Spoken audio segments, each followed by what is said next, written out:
Hi guys, welcome back to our next YouTube channel. My name is Nikki and I am the Managing Director of Ingenious Personnel, which is a recruitment agency, or you can call it a staffing agency.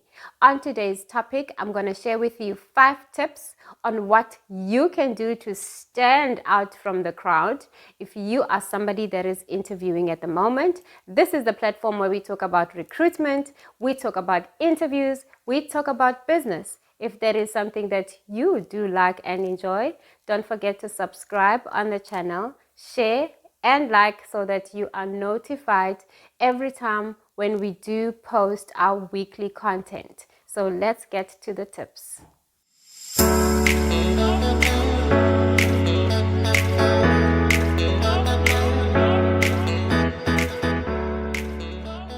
Tip number 1. So tip number 1 is a tip that everybody should know. Everybody should be implementing it. Everybody should be doing it, especially if you are going for an interview.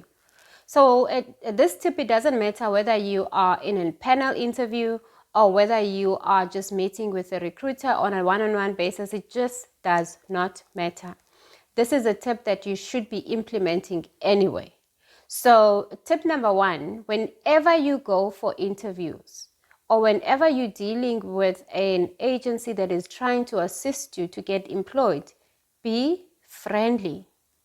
You want to be friendly in an interview, especially if you're going and meeting with clients or potential clients.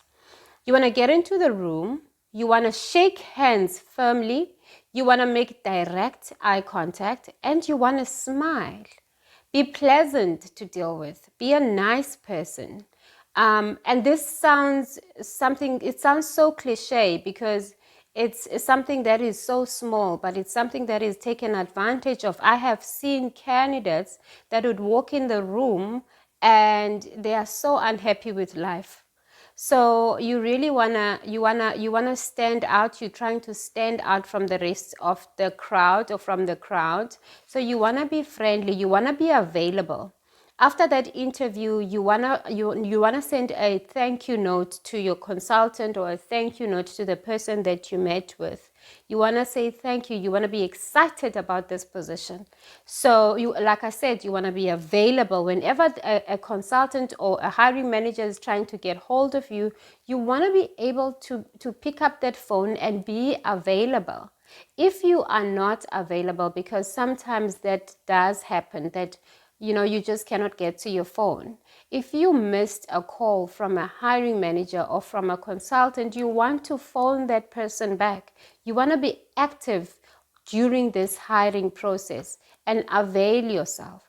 It's something small. I know it's something small, but trust me, there's a lot of people that still do not do it. So let's move on to tip number 2.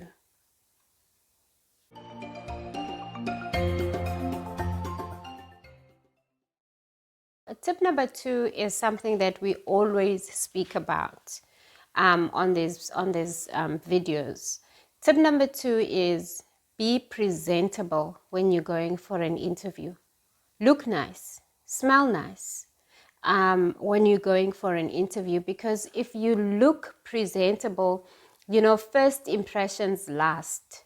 So try and look presentable. Wear a corporate jacket, wear a nice suit. Dress as if you're going for an interview and not as if you're going to meet your buddy.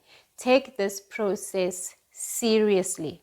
I have done a video about this a couple of months back, which I will leave a link here, and you can go back and just refresh your mind on how to prepare for an interview.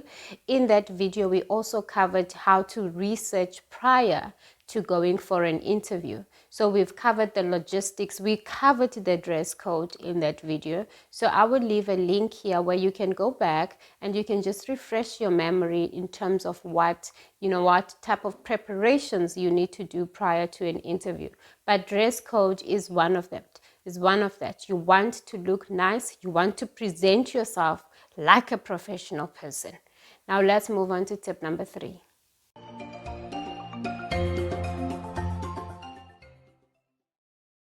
Tip number 3. So tip number 3, again, we have covered this on our previous videos, of which I will leave links somewhere as we go along so that you can go and just refresh your mind with that. But tip number 3 is you want to stick to the questions that are asked in an interview. For instance, if they ask you a question like, tell me about yourself, you want to stick to what is being asked. You want to elaborate, but you don't want to be boring. You want to be concise, and you want to be confident, and you just want to stick to what the question is. If for any other reason you do not understand the question that the interviewer or the hiring manager is asking you in an interview, rather do not answer it. You can say, politely say, I don't understand the question. Please may you rephrase it differently, or please may you ask it in a different manner, rather than answering a question that is not related to what was asked by the hiring manager. So that is tip number 3. Like I said, I will leave a link so that you can do a refresher. Now let's move on to tip number 4.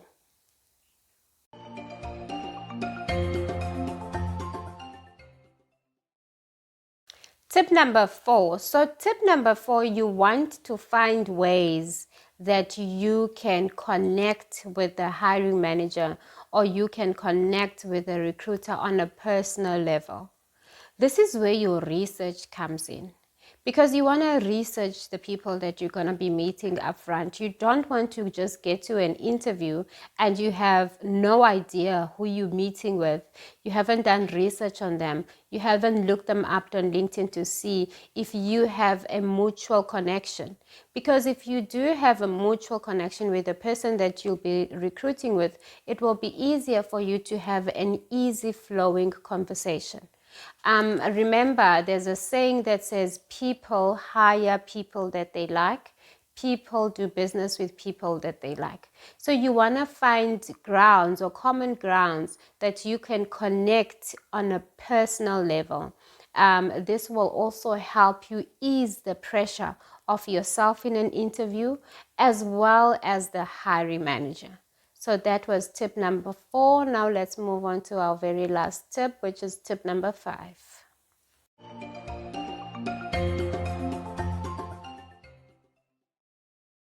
Tip number 5. So tip number 5 is something that I have also personally experienced.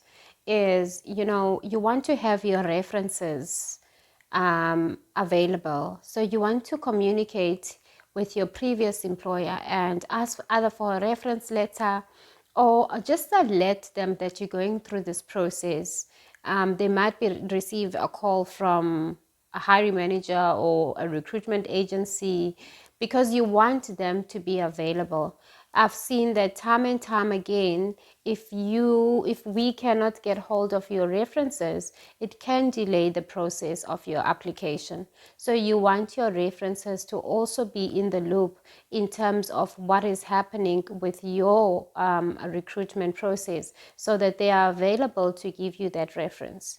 So that is tip number 5, which is the last tip.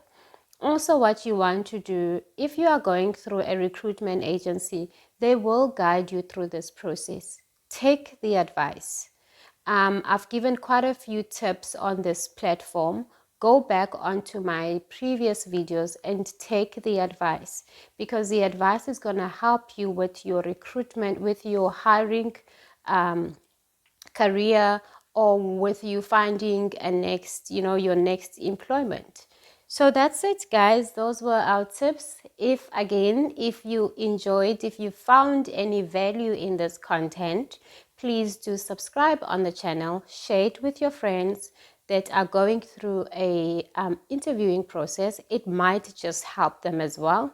And we will see you on our next content, which will be next week. Take care.